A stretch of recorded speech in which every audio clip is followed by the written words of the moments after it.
சாயங்காலம் காஃபி டீயோட சேர்த்து சாப்பிட்ற மாதிரி ஒரு புழுங்கல் அரிசி கொழுக்கட்டை செய்யலாம். 1.5 கப் அளவுக்கு புழுங்கல் அரிசி ஒரு 4-5 மணி நேரம் ஊற வச்சுருக்கேன்.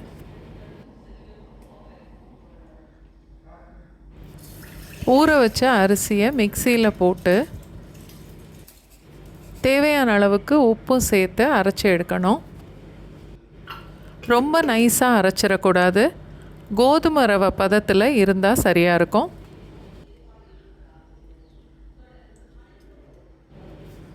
ஒரு அடிகனமான பேன் இல்லைன்னா எண்ணெய் சட்டியில் 2 டேபிள் ஸ்பூன் அளவுக்கு நான் நல்லெண்ணெய் சேர்க்குறேன். எந்த எண்ணெய் வேணாலும் சேர்த்துக்கலாம். 2 இல்லை 3 மிளகாய் வத்தல் கிள்ளி எண்ணெயில் சேர்த்துட்டு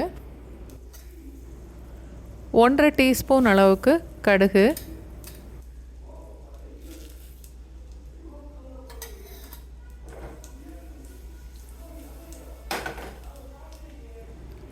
1.5 டீஸ்பூன் அளவுக்கு உளுந்தம்பருப்பு,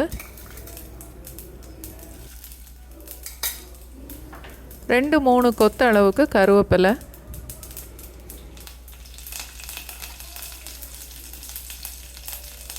எல்லாம் சேர்ந்து நல்லா பொரியும் போது மிக்சியில் அரைச்சி வச்ச அரிசியை அதோடு சேர்த்துடணும். அரிசிக்கு 3 பங்குலேருந்து 4 பங்கு வரைக்குமே தண்ணி சேர்க்கலாம்.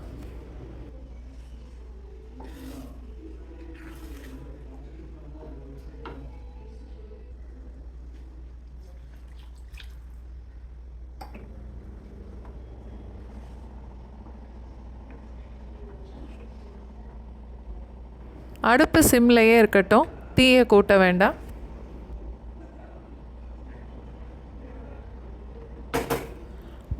செகண்ட்ஸுக்கு ஒரு தடவை கிளறி விட்டுக்கிட்டே இருக்கணும். மாவு கொஞ்சம் கொஞ்சமாக வெந்து நல்ல கெட்டியாக வரும்.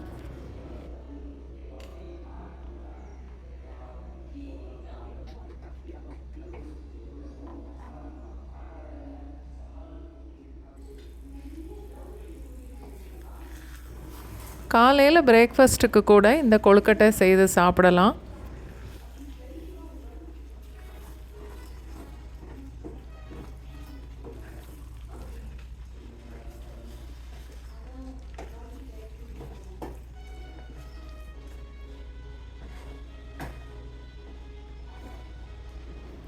ரெண்டு டீஸ்பூன் அளவுக்கு சீனியும் சேர்த்து கிளறிக்கலாம்.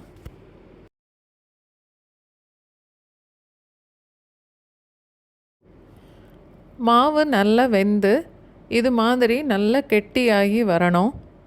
அடுப்பு லோ ஃப்ளேமில் தான் வச்சு கிண்டணும், இல்லைன்னா அடி பிடிக்கும்.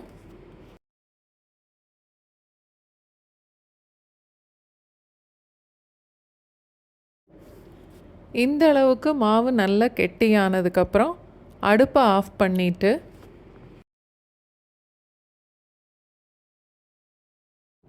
முக்கால் கப்புலேருந்து 1 கப் அளவுக்கு தேங்காய் பூ சேர்த்துக்கணும்.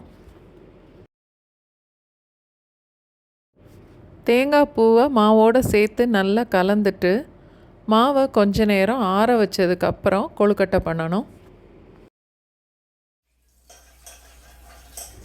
மாவு கொஞ்சம் ஆறுனதுக்கப்புறம் இந்த மாதிரி கொழுக்கட்டை செய்யணும். இல்லைன்னா இந்த மாதிரி உருண்டையாக உருட்டி கூட எடுத்துக்கலாம். எல்லா கொழுக்கட்டையும் இட்லி தட்டில் வச்சு ஆவியில் வேக விடணும். தண்ணி கொதித்ததுக்கப்புறம் இட்லி தட்டு வச்சா 10லேருந்து 12 நிமிஷம் ஆகும் இந்த கொழுக்கட்டை வேகிறதுக்கு.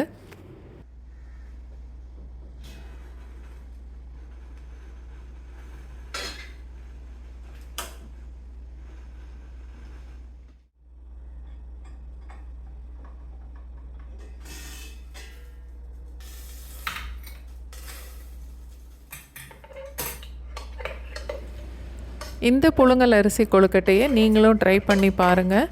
கண்டிப்பாக உங்கள் வீட்டில் உள்ள எல்லாருக்கும் பிடிக்கும்.